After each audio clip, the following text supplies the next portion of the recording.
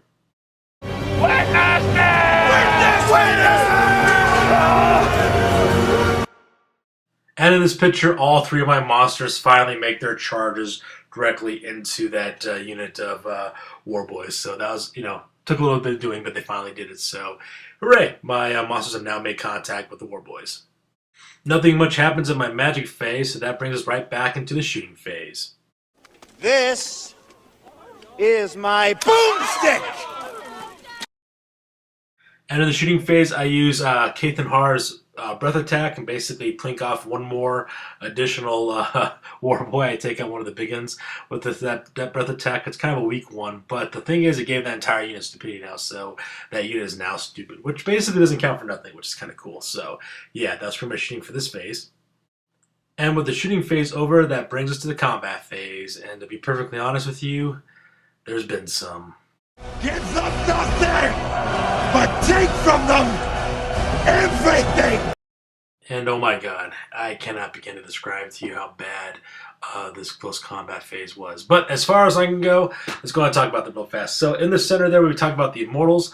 As you can see there, my Dryads in the back managed to plink off 5 of the, not 5, we managed to pick off 1 of the Immortals. Their high toughness combined with their heavy armor made it almost impossible to kill these guys. So we lost one of I managed to kill one of the Immortals on that part, and they in turn managed to kill off 2 of my Dryads, which is pretty sad about that too. So basically, they win by 1. I believe. No, actually, no, I win by 1, actually, in the combat because I got them in the rear, and plus I also charged as well.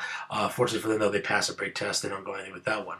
Now, the attack in the front was where the real pain happened. Combined attacks with not only with Grimgor Ironhide, but as well as his Immortals using great weapons, plus combined with the Choppa's rules, plus also combined with that spell buff that he gave him, basically gave him a strength of, I think, what was it, 4, 5, 6, 7, 8? Yeah, gave them strength 8 attacks when they attacked with their weaponry, and they managed to kill 17 wounds off that unit of Treekin. 17 wounds total is what they managed to get off. Basically, I lost 1, 2, 3, 4, 5, 6. I think I lost 6 Treekin in that battle. Yeah, I lost 6 Treekin in that fight right off the bat, and also managed to put another Treekin all the way down to 1 wound. So it basically cut that unit in half, and it was devastating. I attacked back, of course. I managed to kill 6 of the Black Orcs in return, but oh my god, there was just like no freaking way. Needless to say, I lost this combat, and my tree can break for the hills.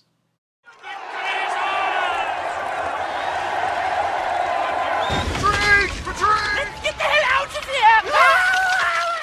And my tree can run for their lives and head back to the forest from which they came. Oh my god, that unit got slaughtered by those Black Orcs. Oh man, I did not see that coming, man. Combat against the Immortals is brutal. And plus, they also got to reroute the hits they missed because they have hatred. And so does Grimgor. And he also has always strike first, and so that means he always gets to strike back again if he misses. And oh my god. Absolutely devastating. It was like, well, one of the worst beatdowns I've ever seen in Warhammer. It was bad. But luckily for me, my Dryads still have my opponent in the back, so he can't pursue after them. So that was kind of like the nice little silver lining in the clouds. So that was combat on this side of the board. Combat on the center of the board actually went pretty well for me. I only managed to lose 2 Dryads that Night Goblin unit. We managed to plink off 7 of those little guys, so that was pretty nice. We clearly won combat on that part. And with combat resolution, those Night Goblins break.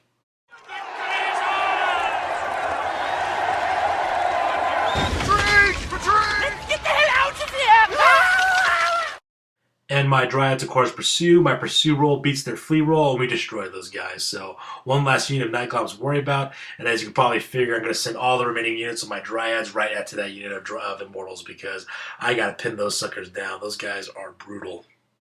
All right, with combat on this side of the board, there's basically 3 separate combats that the Warboys had to fight against with my my 3 monsters that we had over there. Durthu managed to take out a pretty healthy amount of Orcs just on his own with Thunderstomps as well as his attacks. So he basically takes out a quarter of the unit by himself. They managed to take off 1 wound off of him. They managed to hold a break test on that one, so they're not going anywhere on that. Against Sternbark, however, Sternbark, instead of attacking the unit, he decides to do Tree Whack on their Savage Bark Shaman. Basically, his Shaman fails his initiative check, and I managed to hit him 6 times with 6 wounds.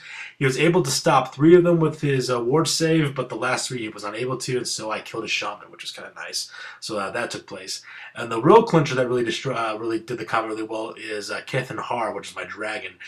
With his Thunderstomp, as well as his other attacks, he's able to kill the other half of the unit that got destroyed, another quarter of the unit as well. And because of that, they only managed to get 1 wound off of him. So that's pretty much how combat went on this part of the board. And with combat resolution for my monsters on that unit of Warboys, the Warboys fail it, and they flee.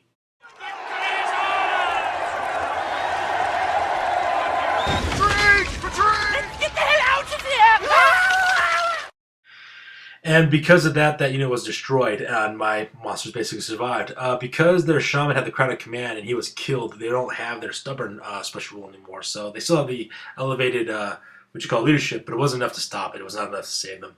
Basically, they fled, my monsters cashed them down, and they just basically got chopped up to pieces. So that was combat on this side of the board. The age of men is over. The time of the Orc has come. As you can see in the movie phase with this one, with the Fanatics going through that unit of Dryads, we basically have that last part going, the last third of the Fanatics go through it. They managed to kill off 3 more of the Dryads in that portion.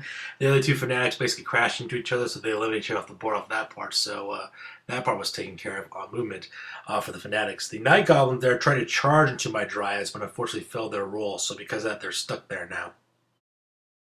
On this side of the board, Undead for the Giant tries to charge into Coadil the Tree Man.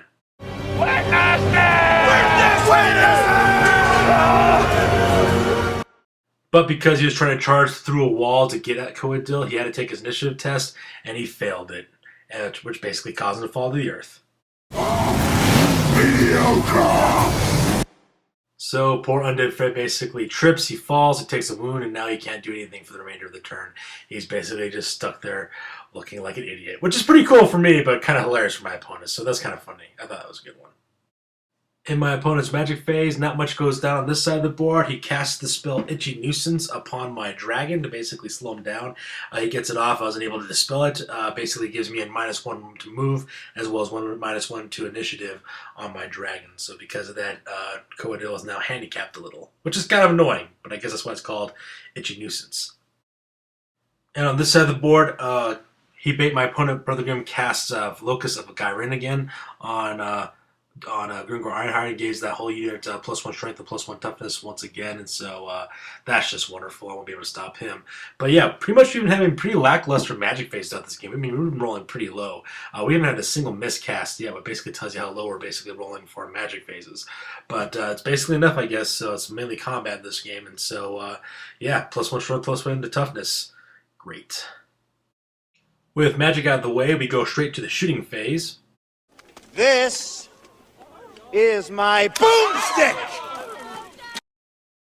And those flippin' Goblin Divers managed to plink off another 2 wounds off of Kethan Har, my Forest Dragon. So, yeah, I'm getting tired of those Doom Divers. It's something that's got to go with those guys. So I'm thinking next turn I just got to destroy them, because that's what I do. I destroy things that annoy me. Give them nothing, but take from them everything! With shooting over, we go to the close combat phase, and this picture kind of pretty much sums it all. My opponent doesn't even turn to face the Dryads. It is so much of a non-issue for him. Basically, he has Grimgor Ironheart make way, hits the back rank in order to fight the Dryads, and with one more Black Orc warrior, he basically gets attack. And basically, my Dryads managed to kill off one Black Orc, and that's the one that you see there on the side of the far right. But Grimgor Ironhide basically slaughters that unit of Dryads and just murders them down to a man. And so because of that, that is what combat looks like on this side, because there's not much of it. I met one. I managed to kill one Black Orc. He managed to kill all 8 of my Dryads. It was brutal. So yeah, that pretty much sums up combat on this side of the board. Mother Nature is a serial killer. No one's better, more creative. So here's the table after top of turn 4 on this side, and basically I just send everything I have into that unit of the Immortals.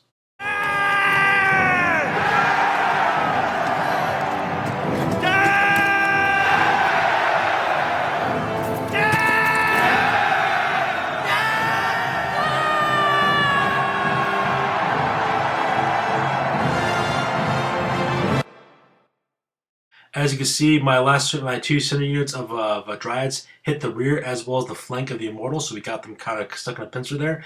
As you can see in the bottom of the page, I have Coedel charge right down to the fallen form of Undead Fred, because he plans on tree whacking that SOB and putting him to the next world. And as you can see there in the bottom of the page, Dryka as well as her Dryads move up in order to we would try to charge into the remaining space, but we failed. So because of that, she just moved up just a little bit in order to set that up. And as you can see at the top, at the end of the movement phase, my tree can rally. They turn around, they're going to charge straight towards that unit of Black Orcs as well. So that is movement on this side of the board.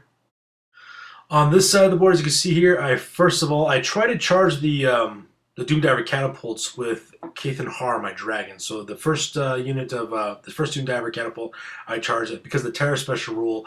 They basically have to take a panic test. The Doomdiver catapult decides to do that. They fail their panic test, they run off the board. So then I try to chase down the second charge at the second Doomdiver catapult. They also failed their leadership test, and so they fled off the board too, which is kind of nice. So instead, I decided to redirect my attacks and my charges into that unit of Night Elves, Night Goblins, not Night Elves. Sorry, that's World of Warcraft. Try to charge in that unit of Night Goblins, what we try to do. And then I also send in my unit of Dryads. They also charge and make into the front of that unit of Night Goblins. I then send Sternbark, my tree man, and Dirthu into the flank of that unit of Night Goblins, and they make their charge successful as well. So that Night Goblin unit is going to be in a world of pain here in a little bit. So yeah, that's moving on this side of the board. Magic as well as shooting really didn't take place in this battle, so that takes us right to the close combat phase. Give them nothing, but take from them everything! And basically, we won that close combat. What happened was that Grimgor Ironhide made way. He basically went to the back flank of the back of his formation to attack my Dryads or charge him to the rear, and he flubbed his rolls. He only managed to kill 3 of my Dryads, which is kind of a saving grace thing. My Dryads, in turn, managed to kill 5 of the Black Orcs in the rear as well. Now, my flanking charge unit lost 2 Dryads to the Black Orcs from killing them, but they managed to kill another 3 more Black Orcs on top of that. When we did the break tests, what really tipped the scale of balance was the fact that my unit charged into the Black Orcs, and they also charged them to the rear and managed to cause all those casualties. When combined with only Grimgor Ironhide's attacks back into my unit, killing all the 3, basically I won through combat res. So he basically went to go take his leadership test. He needed to roll, I think under an 8 is what he needed to roll on the first 2 6-sided dice, and he rolled a 12. Since he doesn't have a battle standard bearer anywhere near his unit, basically they failed their break test and he had to run. My rear unit tried to pursue. We failed the pursue roll, so I was thinking, okay, no problem. They're going to run into the treekin, maybe take some dangerous terrain test, lose a couple of guys, but that unit's probably going to rally and come back in the next turn. But then my opponent, Brother Grimm's like, no, you also got to see if your flankers also pursue as well, because it's part of the rules. So I take my flank unit of green Dryads, I roll the dice, and I catch them, and we basically destroy that unit.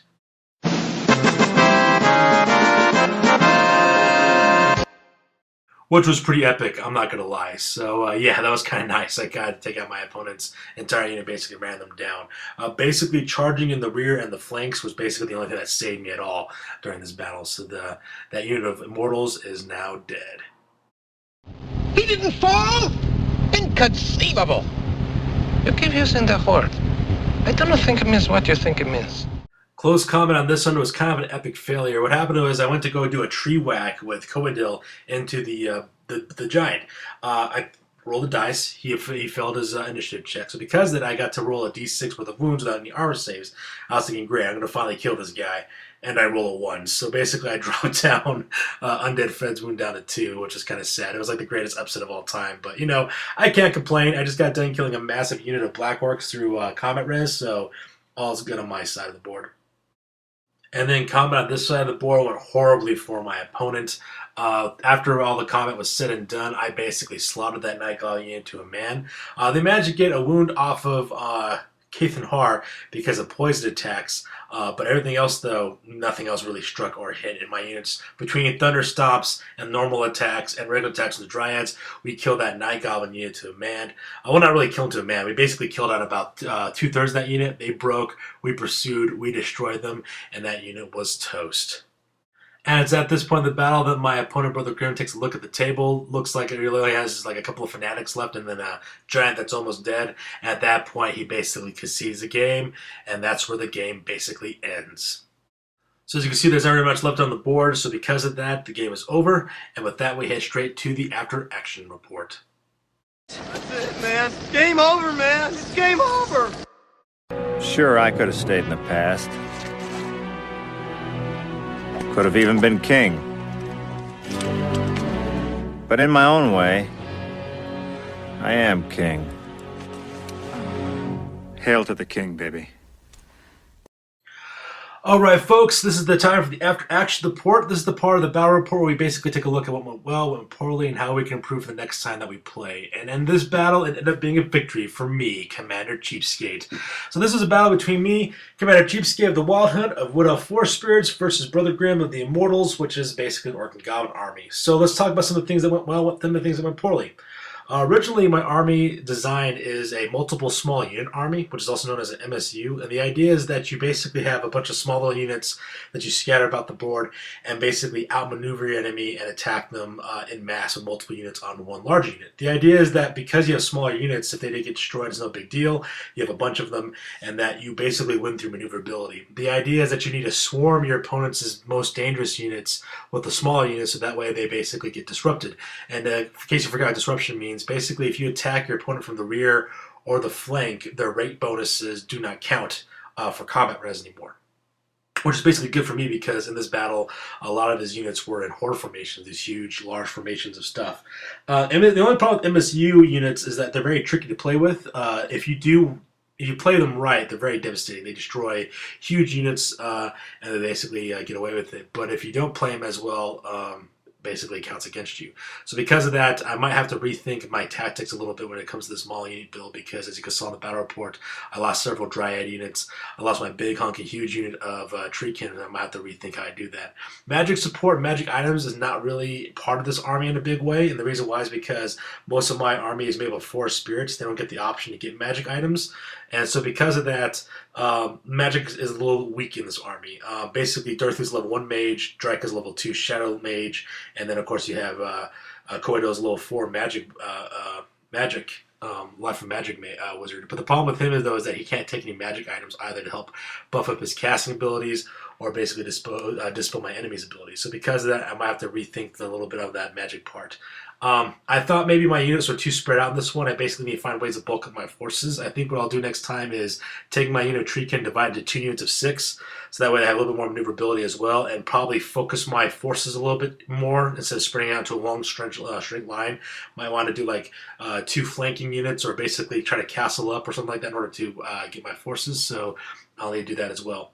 For this battle report, though, the dice gods laughed at us, man. Our dice rolls were horrible in this game. Magic Phase is a perfect example of this. Magic Phase was weak sauce. We kept on rolling 2s and 4s and 3s for generating our power dice, and as you can see, not a single miscast took place in this battle because the dice were so weak. So because of that, you couldn't do much about that for the battle. Now, Grimgor Ironhide, the Incarnate of Beasts, is a beast. You can see why they made him to the Incarnate of Beasts.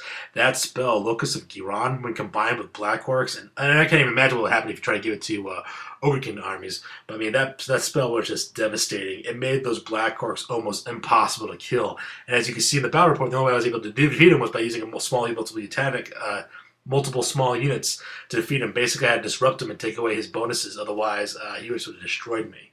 So, yeah, this was a good game. The opponent's always great. I love Brother Grimm. He's a great guy to play against all the time. He loves playing Orcs and Goblins. He loves the randomness of it. So it's always a good time to play with him. And I'm looking for rematches for that guy. So, yeah, ladies and gentlemen, that basically rounds it up for Battle Report number 19. This is the Golden Age of Warhammer. Expect to see more Battle Reports. Still like playing the game. Still like playing the hobby. And we'll keep on moving out as time goes on.